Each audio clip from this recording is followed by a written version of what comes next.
जैसे इस मूवी का स्टार्ट होता है, हमें मूवी का मेन कैरेक्टर सियोंग दिखाया जाता है और उसके बेटे का बर्थडे होता है। इसीलिए सियोंग की मदर उसे कुछ पैसे देती है ताकि वो अपने बेटे को डिनर पर ले जा सके। लेकिन अब सियोंग को और पैसों की जरूरत होती है, तो इसीलिए वो अपनी मदर का एटीएम कार्ड चुरा लेता है। इसके बाद वो अपनी मदर के सारे पैसे चुरा लेता है और पैसों को वो लगा देता है हॉर्स राइडिंग में, और इस गेम में वो 4 मिलियन वॉन जीत जाता है। अब सियोंग ने एक कंपनी से बहुत सारे पैसे उधार ले रखे थे, तो इसीलिए वही लोग उसके पीछे पड़ जाते हैं। इसके बाद वो सियोंग को पकड़ ही लेते हैं और वो उसे काफी मारते हैं। और जब सियोंग उनके पैसे लौटाने के लिए अपने पॉकेट चेक करता है, तो वो देखता है कि उसके पास तो पैसे है ही नहीं, यानी वो वाले पैसे जिसने हॉर्स राइडिंग में जीते थे। और तब उसे याद आता है कि जब वो इन लोगों से बचकर भाग रहा था तो वो एक लड़की से टकरा गया था, तो जरूर उसी लड़की ने ही उसकी जेब काट ली। अब क्योंकि सियोंग के पास पैसे तो होते ही नहीं, तो इसीलिए वो लोग उसे 1 महीने का और टाइम देते हैं जिसमें कि वो उनके पैसे लौटा दे। इसके बाद सियोंग कुछ पैसों का अरेंज करता है और अपने बेटे को डिनर पर ले जाता है। इसके बाद सियोंग जल्दी से स्टेशन पर पहुंचता है, लेकिन अनलकीली उसकी ट्रेन तो मिस हो गई थी। और जब सियोंग वहाँ पर बैठकर ट्रेन के आने का वेट कर रहा था कि तभी अचानक से उसके पास एक आदमी आता है, और ये अननोन पर्सन था, यानी सियोंग उसके बारे में कुछ नहीं जानता था। फिर वो अननोन पर्सन सियोंग को कहता है कि मैं तुम्हारे साथ एक गेम खेलना चाहता हूँ। वो सियोंग को कहता है कि अगर तुम इस गेम में जीत गए तो मैं तुम्हें 1 लाख वॉन दूंगा। तब इतने सारे पैसों का सुनकर सियोंग के गेम खेलने के लिए एग्री हो जाता है। इसके बाद सियोंग काफी मार खाने के बाद ही गेम जीत जाता है, यानी वो 1 लाख वॉन हासिल कर लेता। इसके बाद वो अननोन पर्सन सियोंग को एक कार्ड देता है, ये कहते हुए कि अगर तुम और पैसे जीतना चाहते हो तो इस कार्ड पर जो नंबर लिखा हुआ है उस पर कांटेक्ट करना। इसके बाद सियोंग जब अपने घर जाता है तो उसकी मदर उसे कहती है कि तुम्हारी बेटी अगले साल अपने स्टेप फादर के साथ यूएस में शिफ्ट हो रही है। यहाँ पर हमें ये पता चलता है कि सियोंग की डिवोर्स हो गई है और उसकी वाइफ ने दूसरी शादी भी कर ली है। लेकिन सियोंग कभी भी ये नहीं चाहता था कि उसकी बेटी उससे दूर जाए, लेकिन उसे बहुत सारे पैसे चाहिए होते हैं अपने बेटी की कस्टडी वापस लेने के लिए, तो इसीलिए सियोंग उस कार्ड वाले नंबर पर कॉल करता है। इसके बाद सियोंग को एक गाड़ी में लाया जाता है जहाँ पर और भी लोग थे, लेकिन फिर उन सारे लोगों को बेहोश कर दिया जाता है। और जब उन सब लोगों की आंख खुलती है तो वो खुद को एक फैसिलिटी में पाते हैं जहाँ टोटल 456 लोग थे, और वो वहाँ पर एज अ प्लेयर थे क्योंकि उन सबको एक यूनिफॉर्म भी पहनाया हुआ था। इस फैसिलिटी का होस्ट यानी लीडर एक आदमी था जो कि फ्रंट मैन था वहाँ पर, और वो सब पर नजर रख रहा था। अब यहाँ पर एक कॉमन चीज थी कि जितने भी लोगों को वहाँ पर लाया गया था उन सब ने कर्जे लिए हुए थे बहुत ज्यादा। सियोंग वहाँ पर प्लेयर नंबर 1 से मिलता है जो कि एक बूढ़ा आदमी था। उस बूढ़े आदमी को ब्रेन ट्यूमर था, यही वजह थी कि वो यहाँ पर आया था क्योंकि उसकी लाइफ तो वैसे भी खत्म ही होने वाली थी। इसके बाद वहाँ पर 2 प्लेयर्स जिनमें लड़के का नाम साइब्यूक और लड़के का नाम जेंग होता है, उनके बीच फाइट होती है। अब यहाँ पर साइब्यूक वही लड़की थी जो सियोंग के पैसे लेकर भाग गई थी, यानी उसी ने उसकी जेब काटी थी। सियोंग तो उसे देखते ही पहचान लेता है, इसीलिए वो अपने पैसे मांगने के लिए उसके पास जाता है। तभी वहाँ पर कुछ गार्ड्स आ जाते हैं जिन्होंने पिंक कलर का यूनिफॉर्म पहना था और उनके फेस अच्छी तरह से कवर्ड थे। गार्ड्स उन सभी प्लेयर्स को बताते हैं कि तुम्हें यहाँ पर टोटल 6 गेम्स खेलनी होंगी और जो इस गेम का विनर होगा उसे बहुत सारे पैसे मिलेंगे। इसके बाद उन सबसे एक कॉन्ट्रैक्ट पर साइन करवाया जाता है और इस कॉन्ट्रैक्ट के 3 मेन रूल्स थे। पहला रूल ये कि कोई भी प्लेयर अपनी मर्जी से गेम को छोड़कर नहीं जा सकता। दूसरा रूल ये होता है कि जो भी प्लेयर खेलने से मना करेगा तो उस प्लेयर को एलिमिनेट कर दिया जाएगा, और उनके मुताबिक एलिमिनेट का मतलब क्या था ये तो हम आगे ही जानेंगे। गेम का तीसरा रूल ये था कि अगर मेजोरिटी इस गेम को खेलना नहीं चाहती तो वो इस गेम को छोड़कर जा सकते हैं। इसके बाद उन सबको गेम के लिए ले जाया जाता है। अब यहाँ पर सियोंग अपने क्लासमेट सेंगू से भी मिलता है जो कि उसे बचपन से जानता था। सियोंग उसे वहाँ पर देखकर काफी हैरान होता है क्योंकि वो तो किसी बिजनेस के लिए आउट ऑफ कंट्री चला गया था। अब पहले गेम के लिए वहाँ पर एक काफी बड़ी डॉल थी और इस गेम का रूल काफी सिंपल था, और वो ये था कि डॉल जब भी गाना गाएगी उन सबको आगे बढ़ना है, और जैसे ही वो गाना गाना बंद करेगी तो उन सबको रुक जाना है और मूव नहीं करना है, और अगर कोई हिल गया तो उसे एलिमिनेट कर दिया जाएगा। अब स्टार्टिंग में तो ये सब कुछ उन्हें किसी प्रैंक की तरह लग रहा था, लेकिन जब एक लड़का हिल जाता है तो उसे शूट करके मार दिया जाता है, और यही होता है एलिमिनेट का मतलब, यानी उन्हें मार दिया जाएगा। अब ये देखकर वो सारे लोग काफी घबरा जाते हैं और उन्हें पता चल चुका था कि वो खतरे में है, इसीलिए लोग डरते हुए पैनिक करते हुए इधर उधर भागने लगते हैं।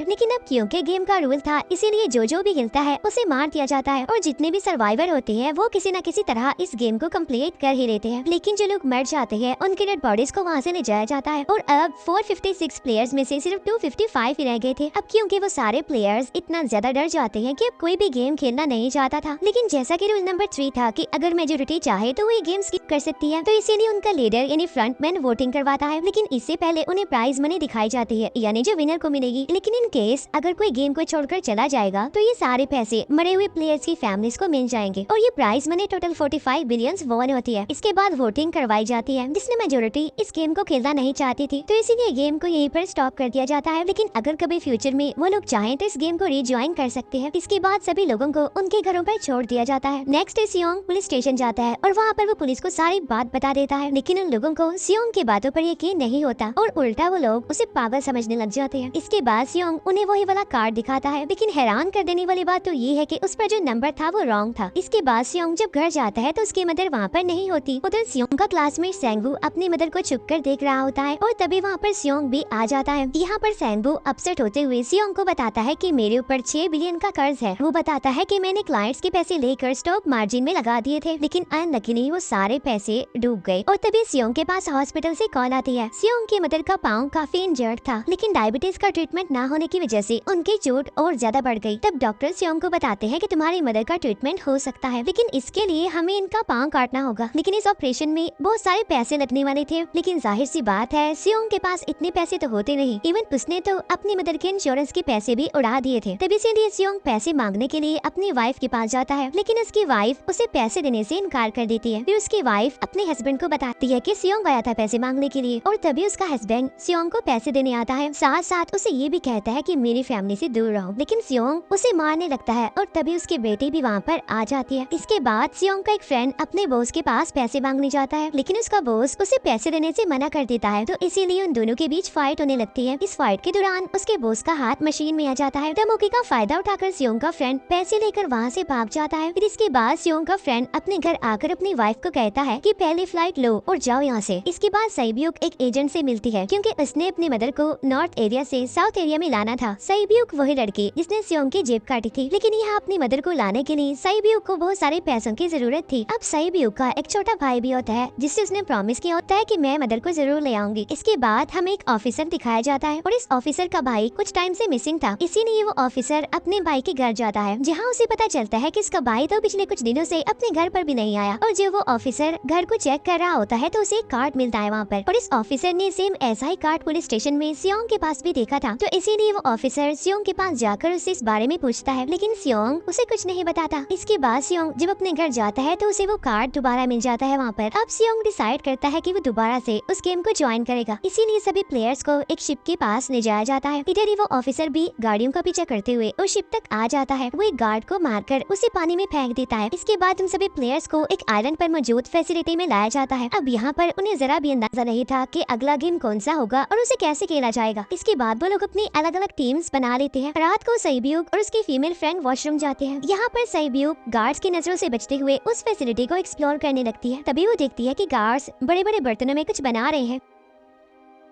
लेकिन अब क्योंकि गार्ड्स को शक हो जाता है तो ये गार्ड वॉशरूम्स को चेक करने के लिए आता है, लेकिन तब तक साइब्यूक वापस आ चुकी थी। इसके बाद साइब्यूक अपनी फीमेल फ्रेंड को सारी बात बता देती है जो उसने देखा था, लेकिन यहाँ पर सेंगवू उन दोनों की बातें सुन लेता है और वो इस बारे में साइब्यूक से पूछता है, जिस पर साइब्यूक बताती है कि वो बड़े बड़े बर्तनों में कुछ पका रहे थे। इसके बाद उन सभी प्लेयर्स को प्लेग्राउंड में लाया जाता है, जहाँ पर उनके सामने 4 शेप्स थी। 4 शेप्स में से उन्होंने किसी एक शेप को चूज करना था। अब यहाँ पर सेंगवू को पता चल जाता है कि गेम क्या है और क्या करना है हमें। सेंगवू सियोंग को बताता है कि सबने अलग अलग शेप्स को चुनना है। इसके बाद उन सभी को एक छोटा सा बर्तन दिया जाता है जिसमें की शेप्स बनी होती है। अब गेम उनकी ये होती है कि उन्होंने किसी तरह उस शेप को बाहर निकालना है बगैर डैमेज किए, लेकिन अगर शेप जरा से भी खराब हो गई तो उन्हें एलिमिनेट कर दिया जाएगा, यानी मार दिया जाएगा। अब यहाँ पर सेंगवू तो इजिली उस शेप को निकाल लेता है, लेकिन सियोंग इतना ज्यादा घबरा जाता है कि इसकी हालत खराब होने लगती है, लेकिन फिर वो किसी न किसी तरह करके इस गेम को भी जीत लेता है। इसके बाद उन सबको वापस से रूम में लाया जाता है। अब यहाँ पर 187 प्लेयर्स वापस आए थे, जिनमें से अब सिर्फ 108 ही रह गए थे। इसके बाद उन सबको खाने के लिए ले जाया जाता है, लेकिन खाने की वजह से जैंग की एक लड़के से फाइट हो जाती है, जहाँ पर जैंग उस लड़के को इतना ज्यादा मारता है कि वो मौके पर ही मर जाता है। इधर ही हम देखते हैं कि उन प्लेयर्स में से एक डॉक्टर होता है जो गार्ड्स के साथ मिलकर मरे हुए लोगों के ऑर्गन्स निकाल कर उन्हें चाइनीज को बेचने का काम करता है। इसीलिए जब भी डेड बॉडीज को ले जाया जाता है तो वो डेड बॉडीज को गायब कर लेते हैं, क्योंकि ये सब कुछ एक प्लान के अकॉर्डिंग चल रहा था, क्योंकि ये सारा कुछ फ्रंट मैन से छुपकर हो रहा था। यही वजह थी कि कंट्रोल रूम में भी उन्होंने अपना ही एक आदमी बिठाया हुआ था जो कि लोगों की सारी वीडियो फुटेज डिलीट कर देता था और गार्ड्स तो डॉक्टर को गेम के बारे में पहले ही बता देते थे ताकि वो सरवाइव कर सके। यहाँ पर एक गार्ड उसी प्लेयर डॉक्टर को बताता है कि आज हमने प्लेयर्स को जानबूझकर खाना कम दिया है ताकि वो आपस में लड़ने लगे, जिससे होगा ये कि सारे वीक प्लेयर्स गेम से आउट हो जाएंगे। साथ ही गार्ड डॉक्टर को अपनी अगली गेम के बारे में बता देता है। अब 30 मिनट के बाद वहाँ पर लाइट्स ऑफ होने वाली थी। अब यहाँ पर सैंगवू को पता था कि सियोंग की टीम जरूर कोई उल्टा काम करेगी, इसीलिए वो उस टीम को अपने पास बुलाकर उन्हें रिलैक्स रहने के लिए कहता है। उधर वो जो डॉक्टर प्लेयर होता है वो जैंग की टीम में शामिल हो जाता है। यहाँ पर डॉक्टर जैंग को बता देता है कि अगला गेम क्या होने वाला है। इसके बाद लाइट्स ऑफ हो जाती है और जैंग अपनी टीम के साथ मिलकर बाकी सभी को मारने लगता है। जैंग एक लड़की को मारकर सैब्यू को मारने जाता है, लेकिन तभी सियोंग उसे बचा लेता है। इसके बाद गार्ड्स वहाँ पर आकर उन सभी को रोक लेते हैं और अब टोटल 80 लोग रह गए थे। इसके बाद उन सभी को तीसरे गेम के लिए ले जाया जाता है और यहाँ पर उन्हें 10-10 प्लेयर्स की एक टीम बनाने के लिए कहा जाता है और वो लोग ऐसा ही करते हैं, अपनी अपनी टीम बना लेते हैं। अब क्योंकि जैंग को अगले गेम के बारे में पहले ही पता होता है, इसीलिए वो सैब्यू की फीमेल फ्रेंड को अपनी टीम में नहीं रखता और वो अपनी टीम में सिर्फ मर्दों को ही रखता है। इसके बाद सैंगवू भी अपनी एक टीम बना लेता है। अब क्योंकि उन्हें एक प्लेयर की जरूरत थी तो इसीलिए सैब्यू की फीमेल फ्रेंड उनके टीम में शामिल हो जाती है और ये गेम असल में टग ऑफ वॉर का होता है, यानी उन्होंने अपने सामने वाली टीम को नीचे गिराना था। इसके बाद गेम स्टार्ट हो जाती है और जैंग की गेम बड़ी आसानी से इस गेम को जीत लेती है। इसके बाद बारी होती है सैंगवू की टीम की। तो प्लेयर नंबर 1 यानी वो बुरा आदमी कहता है कि मैंने अपनी जिंदगी में बहुत सारी टग ऑफ वॉर्स खेल रखी है, इसीलिए वो उन सबको गाइड करता है कि इस गेम को कैसे जीतना है।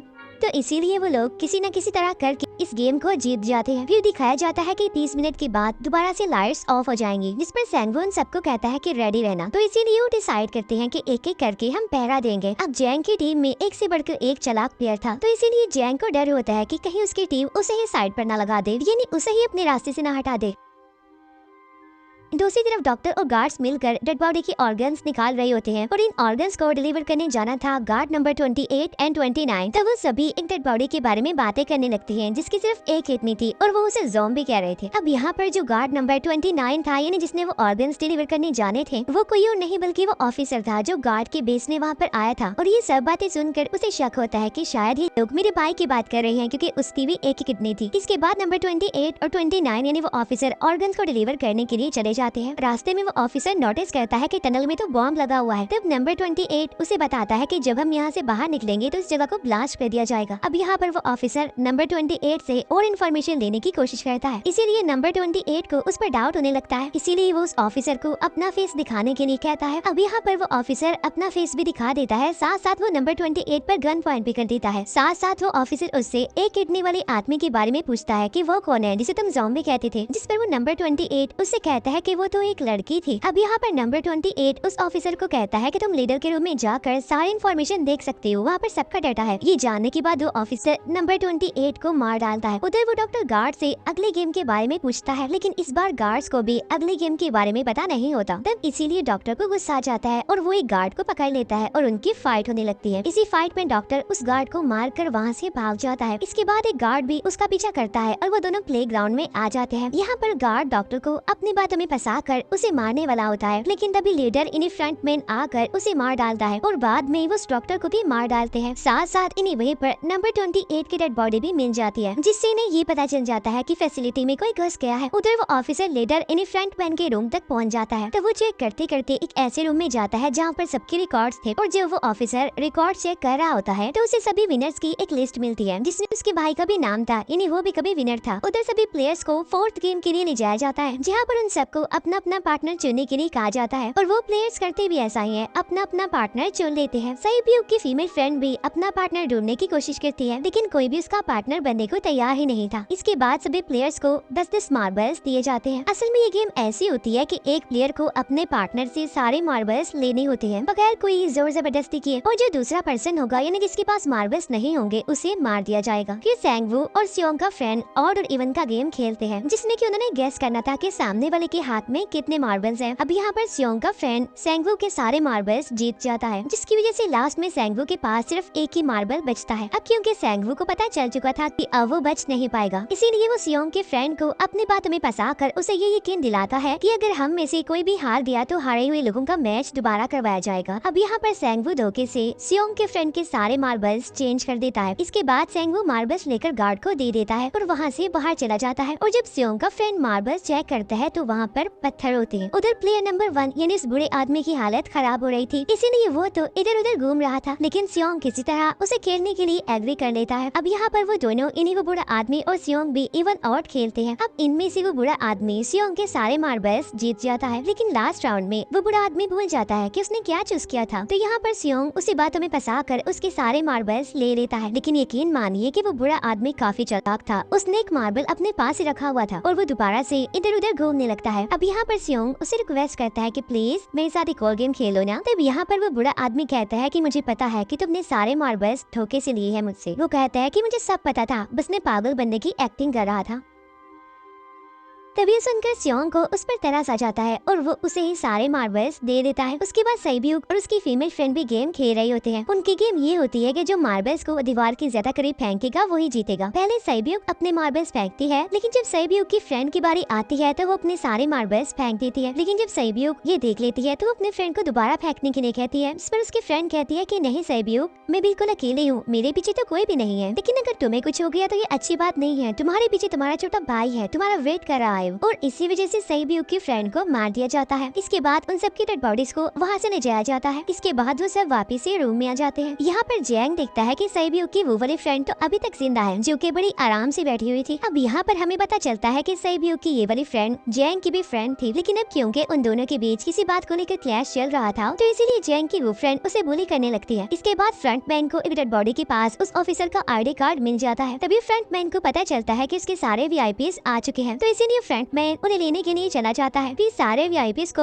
उनके रूम में लाया जाता है। इसके बाद फ्रंटमैन वीआईपीज के आने के बारे में एक और आदमी को जाकर बताता है और यही आदमी मेन होता है। और ये कौन होता है हम ये आगे जानेंगे। फिर नेक्स्ट डे उन सबको 5वें गेम के लिए लाया जाता है, जहाँ पर 1 से लेकर 16 तक नंबर पड़े होते हैं और वो सभी प्लेयर्स अपना अपना नंबर ले लेते हैं। नंबर का मतलब ये था कि जो नंबर भी एक प्लेयर पर आएगा उसके मुताबिक ही उसकी बारी आएगी। अब यहाँ पर लास्ट में पहला और आखिरी नंबर रह जाता है, यानी 1 और 16। तो यहाँ पर सियोंग कंफ्यूज हो जाता है कि उसे कौन सा नंबर चूज करना चाहिए। अगर उसने पहला नंबर लिया तो वो फंसेगा और मरेगा, क्योंकि उसे नहीं पता कि गेम क्या है। और अगर लास्ट नंबर लेगा तो क्या पता उसकी बारी ही ना आए, टाइम कम रह जाए। और तभी वहाँ पर एक आदमी आ जाता है और वो सियोंग को कहता है कि मुझे पहला नंबर चाहिए, क्योंकि मैं अपनी जिंदगी में कभी भी फर्स्ट नंबर पर नहीं आया। फिर इसके बाद उन्हें गेमिंग रूम में लाया जाता है। अब इस गेम का रूल ये होता है कि दिए हुए टाइम में उन्हें ब्रिज की दूसरी साइड पर जाना है। अब इसके बीच में 2 तरह के ग्लास लगे होते हैं, एक तो होता है आम ग्लास और एक होता है टेम्पर्ड ग्लास। आम ग्लास पर पाँव रखते ही वो टूट जाएगा और वो लोग नीचे गिर जाएंगे। इसके बाद गेम स्टार्ट हो जाता है और वो लोग एक एक करके मरने लगते हैं। फिर एक टाइम ऐसा आता है जब जैंग सबके सामने होता है और वो आगे ही नहीं बढ़ रहा होता। अब उनके पास एक ही रास्ता था, या तो वो आगे जाए ये सारे ही मर जाएं। और तभी जैंग के सामने उसकी वही फ्रेंड आ जाती है जो उसे बुली कर रही थी, और वो जैंग को कहती है कि मैंने तुम्हें कहा था कि जिस दिन तुमने मुझे धोखा दिया मैं तुम्हें मार दूंगी। इसके बाद वो जैंग को पकड़ लेती है और उसे लेकर नीचे कूद जाती है, जिसकी वजह से उन दोनों की मौत हो जाती है। और वहाँ पर एक आदमी था जो कि ग्लास कंपनी में काम करता था और उसे पता था कि टेम्पर्ड ग्लास कौन सा है, लेकिन जब फ्रंट मैन को इस बात का पता चल जाता है तो वो लाइट्स ऑफ करवा देता है ताकि वो ग्लास को पहचान ही ना पाए। अब लास्ट में एक ही स्टेप बचता है और उनके पास तो टाइम ही नहीं था, इसके लिए सैंगवू उस आदमी को धक्का दे देता है। तो यहाँ पर सैंगवू, सियोंग और सैब्यूक ब्रिज को पार कर लेते हैं, लेकिन ग्लास टूटने की वजह से उन्हें काफी चोट लग जाती है, खास तौर पर सैब्यूक को। उधर उस ऑफिसर ने एक सर्वेंट को मारकर उसकी जगह खुद ले ली थी। अब एक वीआईपी को उस ऑफिसर पर शक होता है और वो उसे कहता है कि अपना मास्क रिमूव करो, लेकिन वो ऑफिसर कहता है कि ठीक है, लेकिन मैं अंदर जाकर अपना मास्क रिमूव करूंगा। इसके बाद वो ऑफिसर उस वीआईपी को लेकर अंदर चला जाता है। अंदर जाकर वो ऑफिसर उस वीआईपी को बेहोश कर देता है और इस बात का पता फ्रंट मैन को चल जाता है, इसीलिए फ्रंट मैन उसके पीछे जाता है और वो उस ऑफिसर को देख लेता है, इसीलिए वो ऑफिसर वहाँ से भागकर I-9 पर आ जाता है। फ्रंट मैन भी उसका पीछा करते हुए वहाँ पर आ जाता है। अब यहाँ पर वो ऑफिसर अपने सीनियर्स को कॉल करने की कोशिश करता है, लेकिन कॉल कट हो जाती है। फिर वो ऑफिसर उन्हें सारे सबूत भेजता है, लेकिन वहाँ पर नेटवर्क नहीं था। इसके बाद फ्रंटमैन ऑफिसर को पकड़ लेता है और उसे उनके साथ चलने के लिए कहता है, लेकिन वो ऑफिसर तो उस फ्रंटमैन पर गोली चला देता है। इसके बाद फ्रंटमैन अपना मास्क उतार देता है, तो वो ऑफिसर देखता है कि वहाँ पर कोई और नहीं बल्कि उसका अपना भाई है वो। इसके बाद ऑफिसर का भाई यानी फ्रंटमैन उसे शूट कर देता है और वो जाकर पानी में गिरता है। उधर ग्लास लगने की वजह से सैब्यूक काफी इंजर्ड हो गई थी और उसका बहुत सारा खून भी बह रहा होता है। इसके बाद इन सर्वाइवर्स को डिनर के लिए ले जाया जाता है और उनके पास एक एक नाइफ भी रख दिया जाता है, मतलब रात में उन तीनों में से कोई भी एक दूसरे को मार देगा। तभी सियोंग नोटिस करता है कि सईब्यू की हालत काफी खराब है, इसीलिए वो सईब्यू को कहता है कि फिक्र मत करो, हम दोनों साथ हैं और इस गेम में हम दोनों मिलकर सैंगवू को हरा देंगे। इसके बाद हम दोनों यहाँ से बाहर निकल जाएंगे और पैसों को आधा आधा डिवाइड कर लेंगे। सईब्यू उसे बताती है कि मेरा एक छोटा भाई है जिसे मैं ऑर्फनेज में छोड़कर आई हूँ, और अगर हम दोनों में से कोई भी जिंदा बचकर बाहर जाएगा तो उसे उन दोनों की फैमिलीज का ख्याल रखना होगा। अब सईब्यू की हालत काफी खराब थी, उसे डॉक्टर की जरूरत थी, इसीलिए सियोंग कोई मदद लाने के लिए जाता है, लेकिन जब तक वो वापस आता है तब तक सैंगवू सईब्यू को मार चुका था। फिर नेक्स्ट डे उन दोनों को गेम नंबर 6 यानी लास्ट गेम के लिए ले जाया जाता है। गेम का रूल बड़ा ही सिंपल था कि मार दो या मर जाओ, और इस गेम का नाम होता है स्क्विड गेम। इसके बाद गेम स्टार्ट हो जाती है और उन दोनों के बीच काफी फाइट होती है, लेकिन लास्ट में सैंगवू की हालत खराब होने लगती है। तभी सियोंग कहता है कि मैं इस गेम को रोकना चाहता हूँ, और तभी सियोंग सैंगवू को उसके साथ चलने के लिए कहता है, लेकिन सैंगवू तो अपने आप को ही मार डालता है, जिसकी वजह से सियोंग गेम जीत जाता है। फिर फ्रंटमैन सियोंग को कहता है कि तुम बहुत अच्छा खेले, लेकिन मुझे इसकी उम्मीद नहीं थी। इसके बाद सियोंग को उसके घर पर छोड़ दिया जाता है और उसके पास एक एटीएम कार्ड भी था, और जब सियोंग उस एटीएम कार्ड को जाकर चेक करता है तो वो दिखता है कि सारे पैसे उसके अकाउंट में भेज दिए जाते हैं। इसके बाद सियोंग अपने घर जाता है, लेकिन तब तक उसकी मदर की डेथ हो जाती है। इसके बाद हमें 1 साल बाद का सीन दिखाया जाता है,